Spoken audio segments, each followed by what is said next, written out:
Hey! Bonjour à tous, c'est Yoka et aujourd'hui avec Siegfried, on va faire une vidéo sur comment gérer et masteriser des batailles de grande envergure.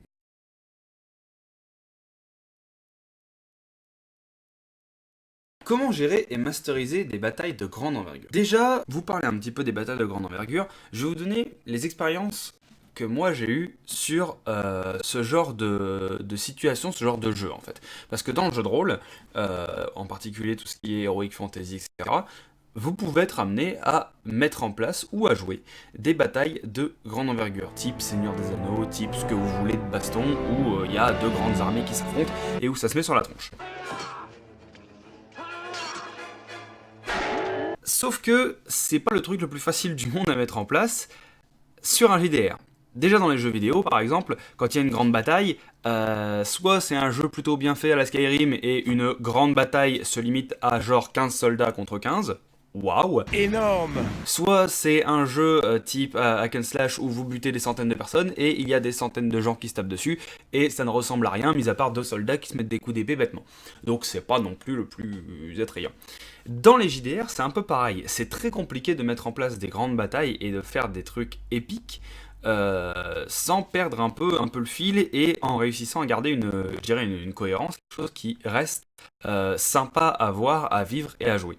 Donc du coup, récemment avec Siegfried, on a pu faire une séance à double MJ, où c'est moi qui ai fait tout ce qui est bataille, tout ce qui est jeu, etc. Et où justement, Sieg pouvait s'occuper de la partie lore et histoire qui se passait en même temps que la bataille.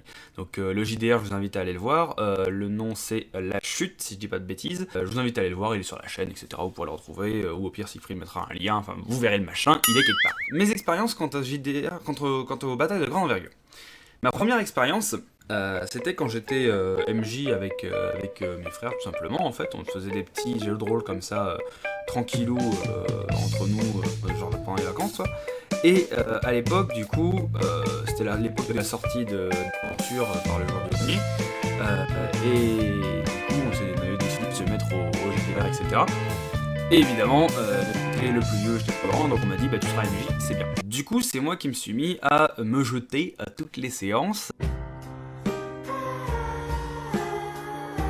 à créer un petit univers, machin, tout ça. Et à un moment, j'ai voulu justement tenter une grosse bataille, un truc un peu stylé, où toute une guilde de voleurs et de combattants se sont associés avec les héros pour affronter une espèce d'armée mercenaire qui était là pour faire un peu une guerre civile, quoi. Le cadre, c'était une ville, donc déjà une bataille urbaine.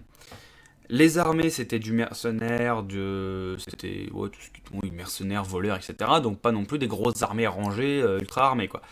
Et au niveau du lieu, c'était du coup comment dire, des maisons, des ruelles, etc. Donc il y avait pas mal de reliefs et de terrain à gérer, avec possiblement des planques, possiblement, voilà, tout ça. Comment j'ai fait? Alors déjà, moi je me suis remis sur papier, hein. C'était sur papier à l'époque, je dessinais la carte vite fait à l'arrache et c'était bon. En fait, j'y étais complètement à l'impro. Parce que j'étais en mode, ça va le faire, ça va être easy et tout. Retenez bien le truc du ça va le faire, ça va être easy, parce que vous allez voir que derrière, c'est pas du tout facile. J'ai donc posé deux grosses armées, machin, les gros méchants, ils étaient beaucoup et tout. Les héros, ils étaient un petit peu moins, machin, mais ils attendaient l'armée ennemie, donc ils avaient l'avantage, l'embuscade, etc. Donc du coup, j'ai géré des placements de troupes sur par exemple, les toits, des troupes en bas dans la rue, et les troupes ennemies qui arrivaient sur une espèce d'avenue, qui arrivaient comme une mêlée de tarés, comme ça. Je m'étais gardé du coup des troupes en réserve, genre des troupes en réserve en mode bah voilà, les méchants peuvent aussi attaquer sur les côtés, etc. Ils auront des trucs en plus. Et j'avais laissé aux joueurs plein de possibilités de ramener des renforts, de commander quelques armées, quelques groupes, de leur dire bah vous tapez là, vous machin, etc. Un peu à la manière, je sais pas si vous avez joué aux Assassin's Creed Brotherhood ou Assassin's Creed Révélation, un peu à la manière justement d'assassins qui gèrent leur guilde. Dans le jeu, par exemple, vous pouvez vous balader en ville et d'une simple pression de touche, demander à un de vos assassins d'aller assassiner un type, à 4 de vos assassins de foncer en mêlée, créer une grosse diversion, ou à 3 ou 4 de se mettre sur un toit et de sniper des gens à coup d'arc. Vous pouvez faire ça. Et bien j'ai laissé aux joueurs la possibilité de faire à peu près ce même système.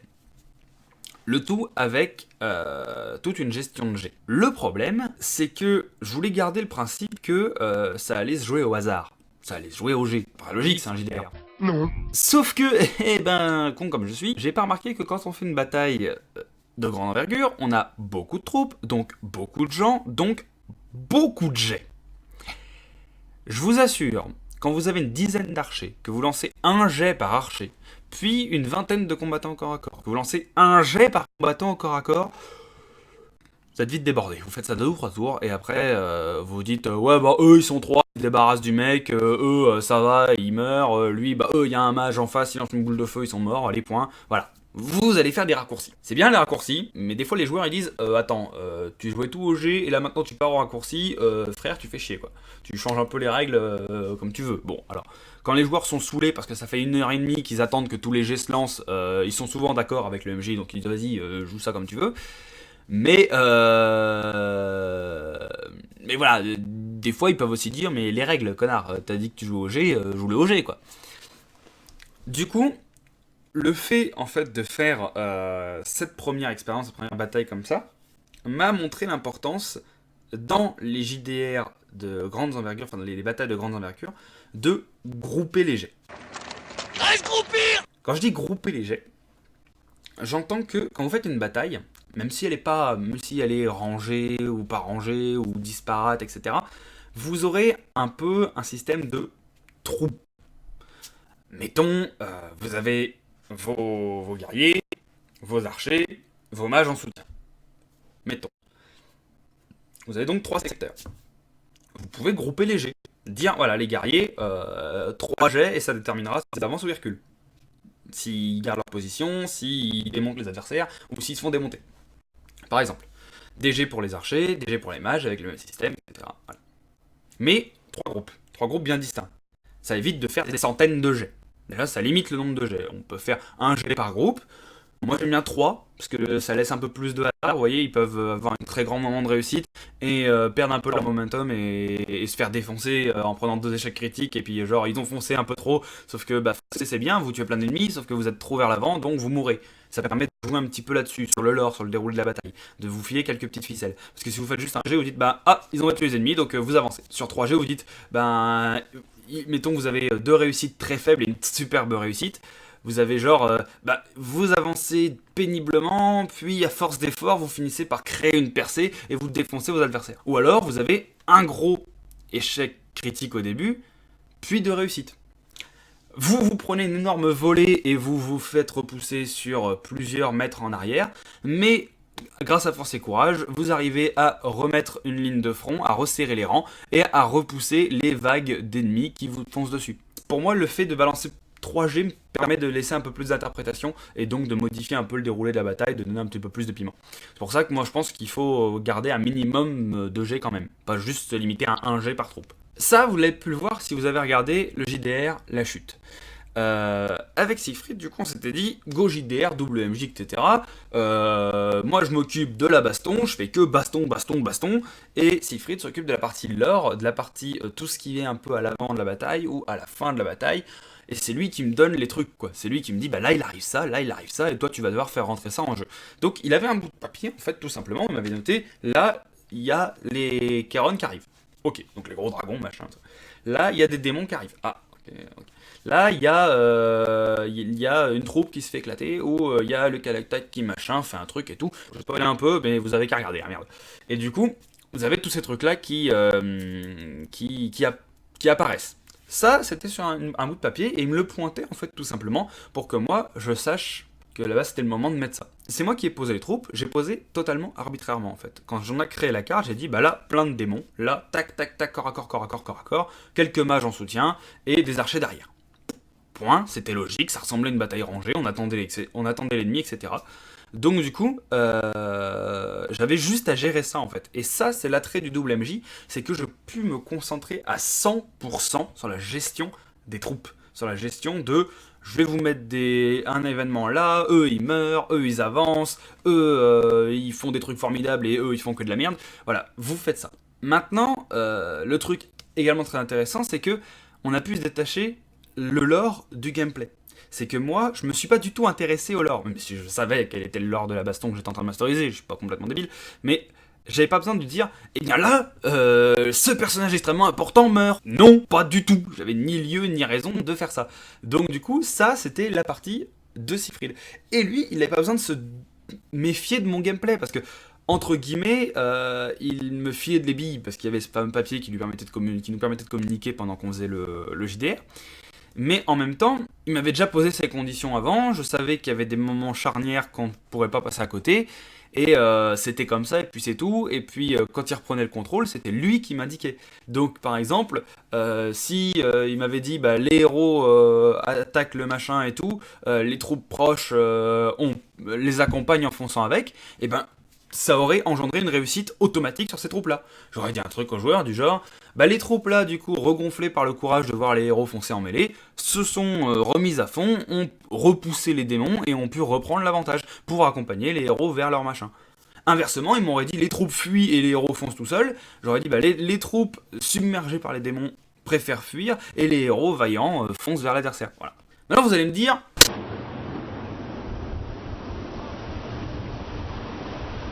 les joueurs dans tout ça. Et bien les joueurs, dans une grosse bataille de grande envergure comme ça, ils ont une place très importante. Ils sont joueurs. Deux écoles. Soit vous les incluez à un groupe armé et vous en faites un peu des commandants. Type, leur jet influe les jets des compagnons proches. S'ils font plein de réussites, automatiquement les gens proches d'eux vont faire des réussites.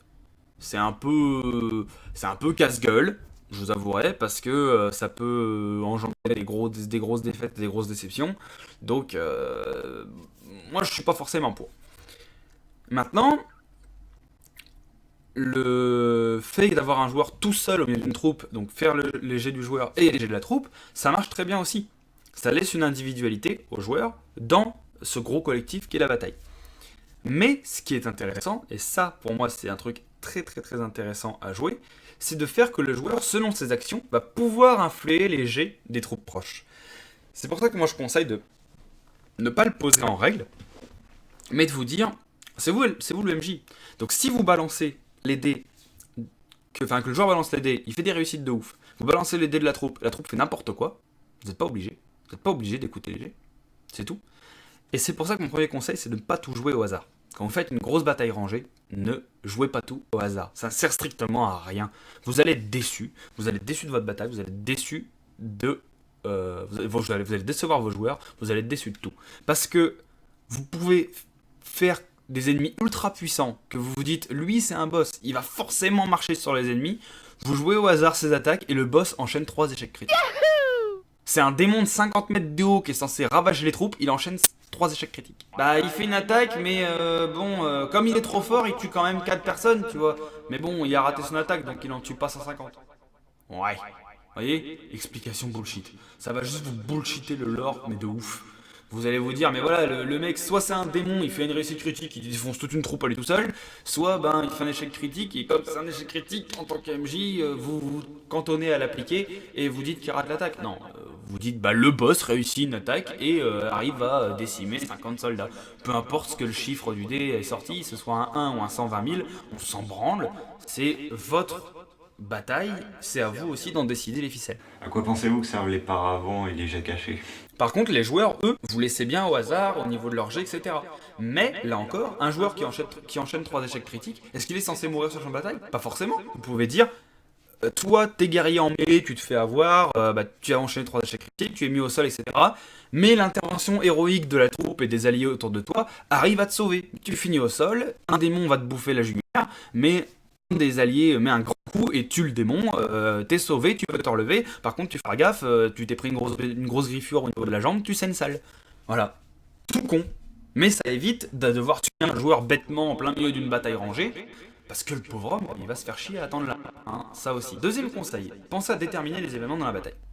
Ça, c'est ce que justement on a pu faire avec Siegfried, c'est ce qu'il m'avait mis sur les bouts de papier, en fait, des événements dans la bataille. Dire, voilà, donc il y a ça. Dans la table des rencontres, on peut trouver toutes sortes de morts vivants, des araignées géantes, des orques et des gobelins, des trolls dans les souterrains, des sorciers, des guerriers maudits, des rats mutants, une bouteille d'huile, du papier toilette, 2 éponges et des raviolis. On va jouer 3 tours de bataille, hein, avec Alors quand je dis tour, j'entends la troupe corps à corps, la troupe mage, la troupe archer. Ils vont tous jouer un tour, puis un deuxième, puis un troisième, et je lance un événement. Donc les guerriers avancent, les guerriers reculent, les guerriers avancent, les mages font de la magie, les archers tirent, etc. Et là, paf, un dragon démoniaque apparaît. Événement numéro 1. Ah, du coup ça change la dynamique de la bataille. On refait 2-3 tours, comment il gère le dragon, machin. Bon, maintenant que vous avez fait 2-3 tours, votre grand héros fait enfin son apparition. Il arrive et soigne tous les alliés proches. Glorieux. On avance, etc. On refait 2-3 tours, etc. Le héros ennemi apparaît. Il lance un sort qui tue instantanément une centaine de soldats. Ah merde, ça rechange la dynamique de la bataille, on fait 3 tours. Vous voyez, des petits trucs comme ça. Ça va pimenter votre grosse baston rangée. À ce sujet justement, j'aimerais ajouter une petite chose. Alterner effectivement entre les joueurs, alterner effectivement entre les choses, mais aussi également entre les sensations des joueurs. Il y a des moments dans une bataille où on se sent surpuissant quand on vient de réussir une action. Et également des moments où on se sent impuissant lorsqu'on prend conscience de la marée qui est face à soi et ce qui se passe autour de nous de manière générale.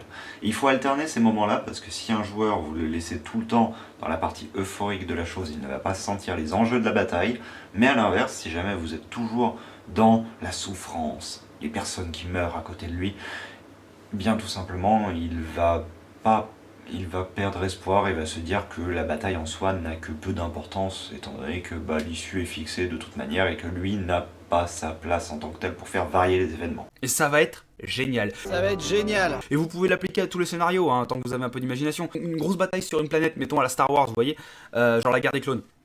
Un croiseur interstellaire qui bombardait la zone se fait toucher par un laser et s'écrase au milieu de vos troupes, vous perdez 150 soldats.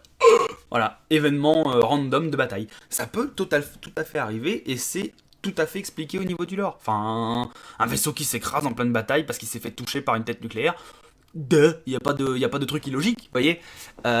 Et c'est pareil dans une baston Heroic Fantasy, un mage ennemi qui apparaît et qui fait un gros sort.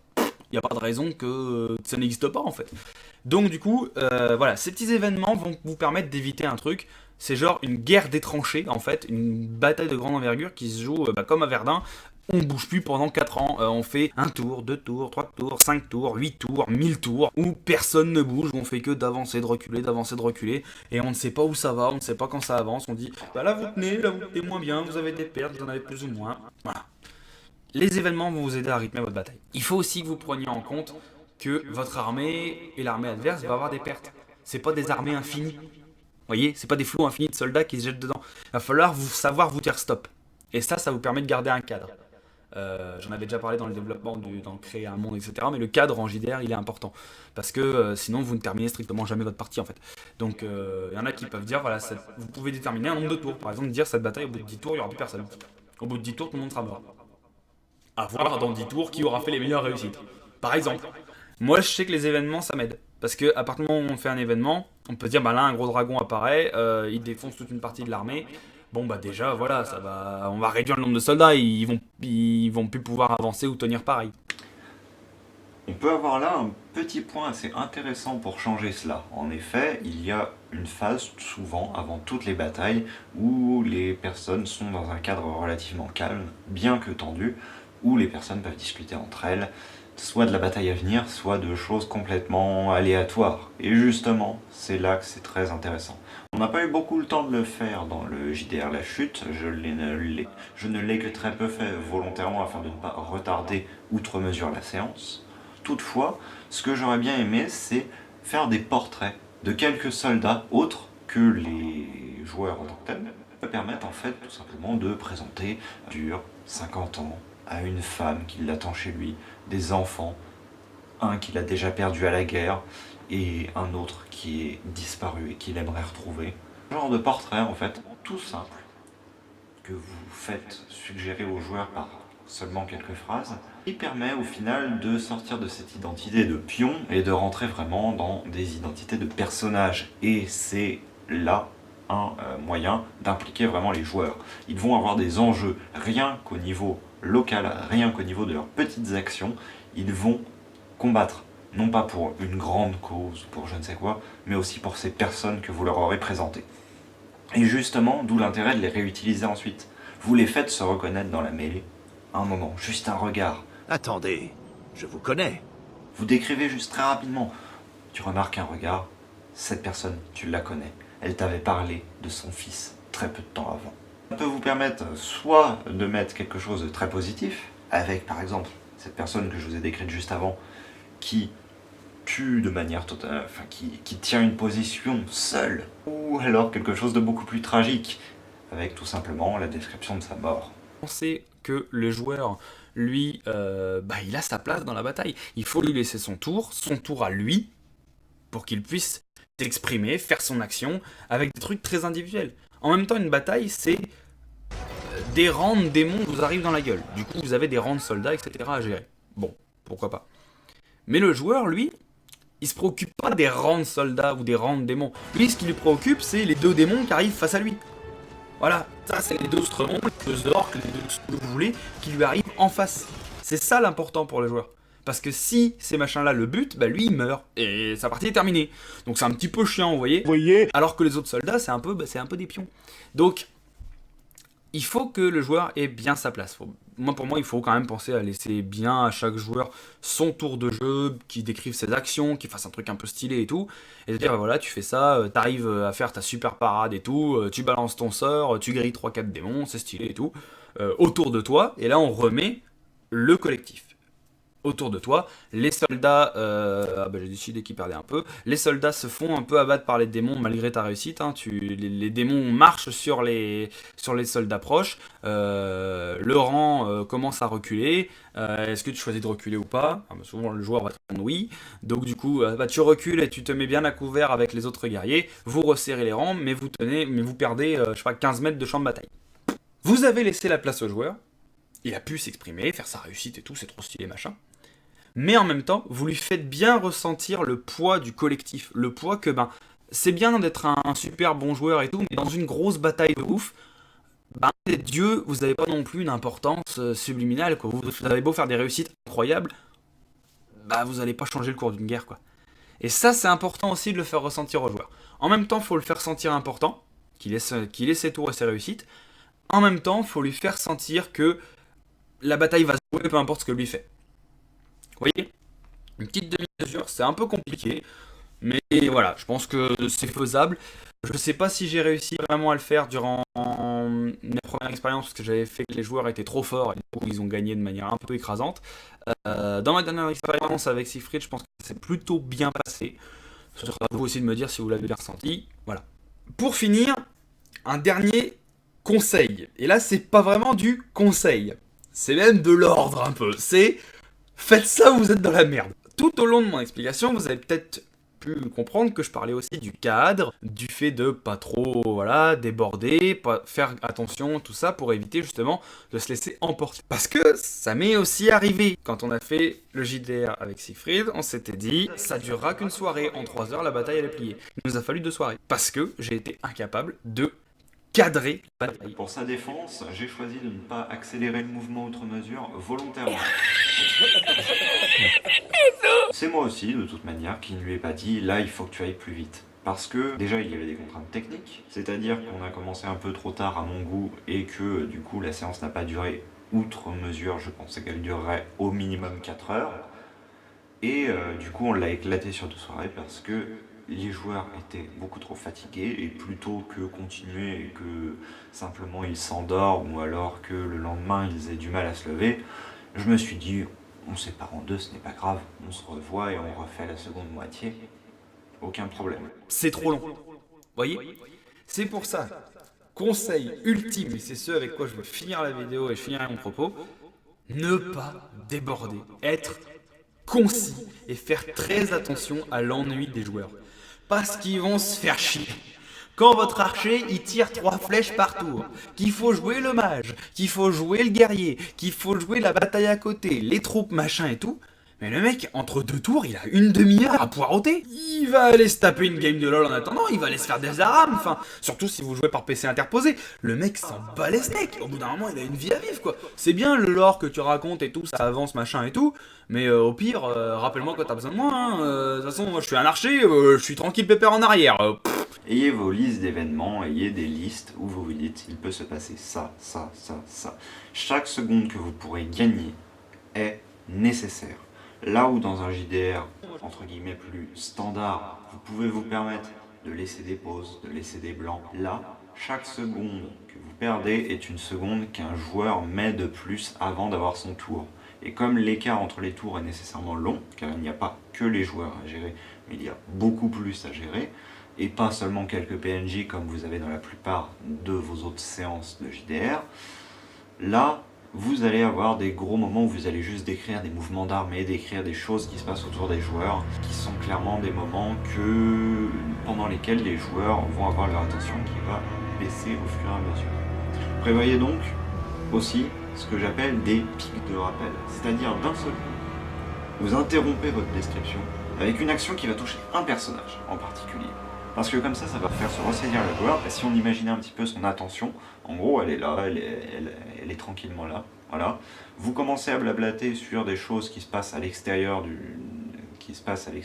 son corps d'armée, son attention va baisser, jusqu'au moment où vous allez soit lui redonner à son tour, mais vous pouvez pas spécialement vous permettre parce que vous n'avez pas encore fini et vous n'avez pas encore fait le tour des autres, soit mettre une petite pique, poc, voilà, pour réactiver l'attention du joueur et pas qu'il se désintéresse du combat en tant que tel, qu'il se dise juste j'attends mon tour, j'ai pas à suivre le reste. Je ne prétends pas que ce soit quelque chose qu'on ait réussi dans la chute, mais tout de même, Yoka a essayé plusieurs moments de glisser des petites piques de toi il se passe ça, tandis que toi il se passe ça, en plein milieu d'une immense description des corps d'armée. Ce qui se passe au front, j'en ai rien à foutre. Donc, vous voyez, faites très attention à ça. Les joueurs peuvent vite s'ennuyer dans une bataille de grande envergure, et vous, en tant que MJ, vous allez être débordé, parce que vous avez plein de trucs à gérer et tout, et c'est incroyable et machin, mais vos joueurs, eux, ils ont que leur perso à gérer, donc bon, ils peuvent vite se faire chier. Bien évidemment, cela va aussi beaucoup dépendre, comme toujours, de vos types de joueurs, et s'ils ont tendance à vite se disperser, ou vite tout simplement se désintéresser si ce n'est pas leur tour, bien peut-être qu'un JDR de bataille n'est pas forcément le plus indiqué à faire avec eux. Il faut des joueurs qui arrivent quand même à maintenir une grande attention sur la chose sans qu'ils soient forcément en train de jouer. Si ce sont des joueurs qui jouent et qui ont besoin de jouer pour être impliqués, soit prévoyez un petit peu un autre format, soit arrangez-vous pour le morceler de d'autres phases qui se passent durant la bataille. Autrement, vous allez juste perdre leur attention, et une fois que vous avez perdu leur attention, c'est très difficile de leur reprendre. C'est pour ça qu'il faut faire très attention, être bien concis, et en fait, tous ces petits conseils que je vous donne, le fait de pas laisser de hasard, de mettre des événements, de laisser la place aux joueurs, tous ces trucs-là, c'est justement fait pour éviter l'ennui, et pour vous conserver un petit cadre, un truc sur lequel vous allez vous dire, ça va empêcher mon jeu de durer 8 heures au lieu des 2 que j'avais prévus. Vous voyez, ça va vous permettre de garder une cohérence et un truc qui soit sympa, dynamique, sans être d'un ennui complet. Il faut que vous ayez prévu l'issue de la bataille et également les grandes composantes qui vont s'y passer. Les petites actions individuelles vont influer là-dessus et il va falloir que vous fassiez les ponts entre votre structure finale et les éléments intermédiaires que vous allez narrer, mais en mon sens, il faut toujours que l'issue de la bataille soit déterminée en tant que telle à l'avance, de manière à ce que vous sachiez dans quelle direction vous allez partir et dans quelle direction vous allez orienter les choses. Par exemple, vous allez pouvoir ainsi jouer sur des situations qui vous semblent désespérées aux joueurs et les rebalancer à leur avantage, qui va permettre de mettre de l'héroïsme à l'intérieur.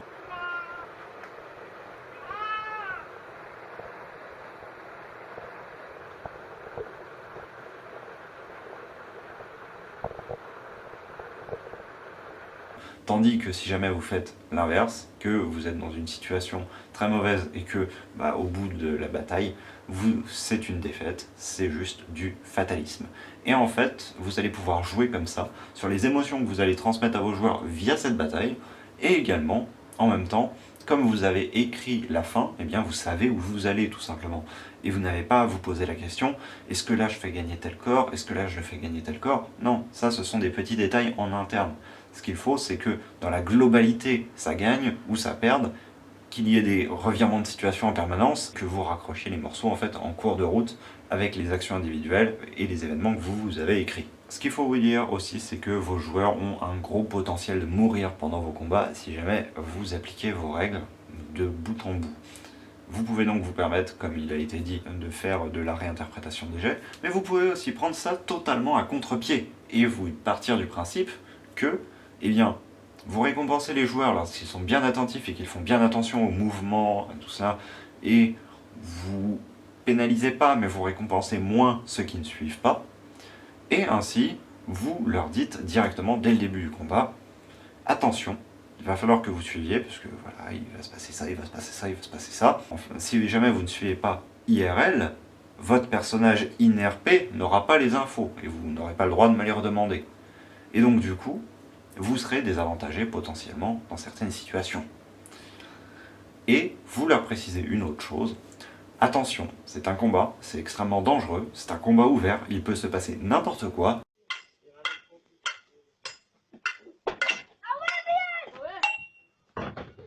Donc soyez sur vos gardes.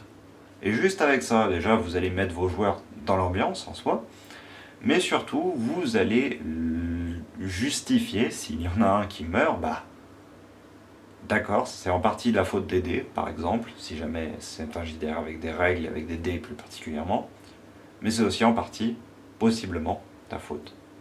Tu n'as peut-être pas bien agi dans cette situation-là.